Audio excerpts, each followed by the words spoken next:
Hello everyone, welcome back to my channel home science with Himanshi.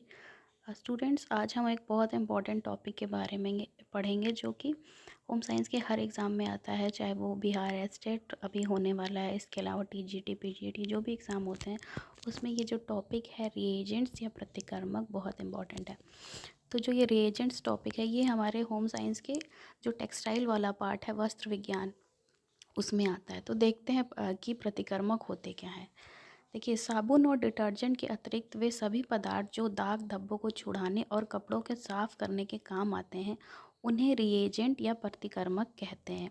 यानी कि साबुन और डिटर्जेंट के अतिरिक्त जो भी पदार्थ हम यूज़ करते हैं वो सारे प्रतिकर्मक हैं।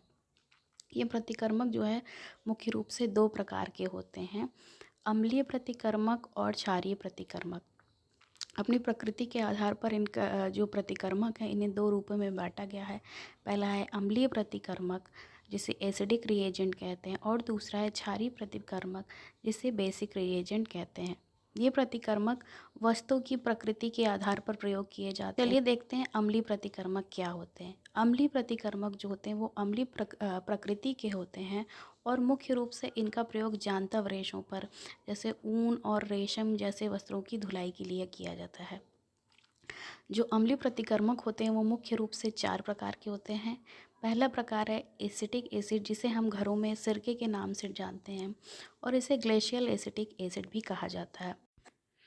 घरेलू धुलाई में सिरके का प्रयोग सबसे अधिक किया जाता है। सिरके का सबसे प्रभावशाली स्वरूप जो है उसे ग्लेशियल एसिड कहते हैं। ऊन और रेशम की धुलाई तथा दाग धब्बे छुड़ाने और चमक आने के लिए सबसे अच्छा प्रतिकर्मक जो होता है वो तनु ग्लेशियल अम्ल होता है। औषधियों के दाग धब्बे, पेंट के दाग धब्बे और घास के दाग धब्बे के दाग छुड़ाने के लिए हम ग्लेशियल एसिटिक एसिड का यूज़ करते हैं। दूसरा है ऑक्सैलिक एसिड। ऑक्सैलिक एसिड जो है वो क्रिस्टल के रूप में पाया जाता है और इसके तनु घोल का इस्तेमाल जांतव वस्त्रों यानी जो हमारे प्राणिज वस्त्र हैं उनकी धुलाई के लिए किया जाता है। इस प्रतिकर्मक में पीलेपन का गुण होता है। इसे वस्त्र धुलने पर वस्त्र में पीलापन आ जाता है, जिसे पोटेशियम परमैंगनेट या जिसे लाल दवा भी कहते हैं उसके द्वारा दूर किया जाता है। कभी कभी प्राणिज वस्त्रों में जंग के दाग धब्बों को छुड़ाने के लिए भी हम ऑक्सैलिक एसिड का यूज़ करते हैं। तीसरा है सॉल्ट ऑफ लेमन या नींबू का नमक। जो दाग धब्बे ऑक्सैलिक एसिड से साफ़ नहीं हो पाते हैं उसे हम सॉल्ट ऑफ लेमन की सहायता से साफ़ करते हैं। चौथा है ओलिक एसिड। ये जो है रंगीन सेलुलोसिक वस्त्रों के लिए हानिकारक होते हैं, परंतु रंगीन सेलुलोसिक वस्त्रों के लिए उतने हानिकारक नहीं होते हैं। यह है ओलिक एसिड। इसका प्रयोग सिलाई मशीन में लगे दाग धब्बों को छुड़ाने में किया जाता है।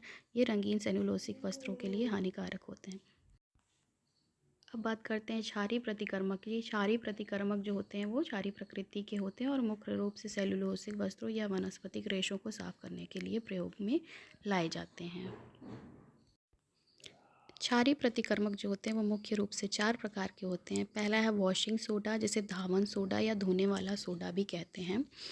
धावन सोडा जो होता है वो क्रिस्टल रूप में पाया जाता है और जो वनस्पतिज वस्तुओं के दाग धब्बे हैं उन्हें छुड़ाने में प्रयोग किया जाता है। विशेषकर जो चिकनाई युक्त दाग धब्बे हैं उसे ये इमल्सीकरण की प्रक्रिया द्वारा छुड़ा देता है। इसका मुख्य अवगुण ये है कि वस्त्रों में पीलापन ला देता है और मुख्य रूप से इसका प्रयोग जो है वो दाग धब्बे और जो झुलसे हुए दाग धब्बे हैं उन्हें दूर करने में किया जाता है। दूसरा प्रतिकर्मक जो है वो है बोरेक्स। बोरेक्स जो है ये सफ़ेद रंग का पाउडर होता है और इसका प्रयोग मुख्य रूप से ऊन और सिल्क के बने वस्त्रों में को धुलने में किया जाता है। इसके अलावा अन्य वस्त्र भी बोरेक्स का यूज़ करके धुले जाते हैं, मगर मुख्य रूप से ऊन और सिल्क के वस्त्रों को ही इससे साफ़ किया जाता है। तीसरा प्रतिकर्मक है अमोनिया। अमोनिया जो होता है इसका प्रयोग रेशमी और गर्म वस्त्रों में पीलापन ला देता है। अतः अगर हमें रेशमी या गर्म कपड़ों को धोना है तो अमोनिया के तनु घोल का प्रयोग करना चाहिए।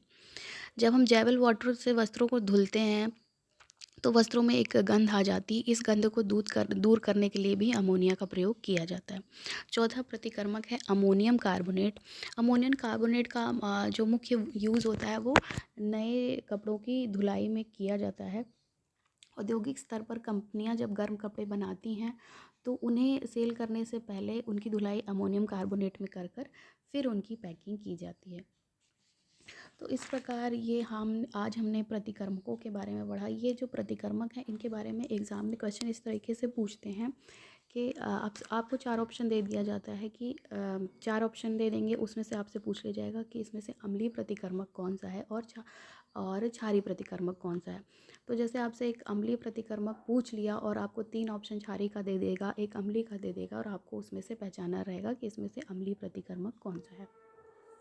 इस तरह के सवाल जो है वो एग्ज़ाम में आते हैं और अगर आपको तैयार रहेंगे तो ही आप इसका जवाब दे पाएँगे।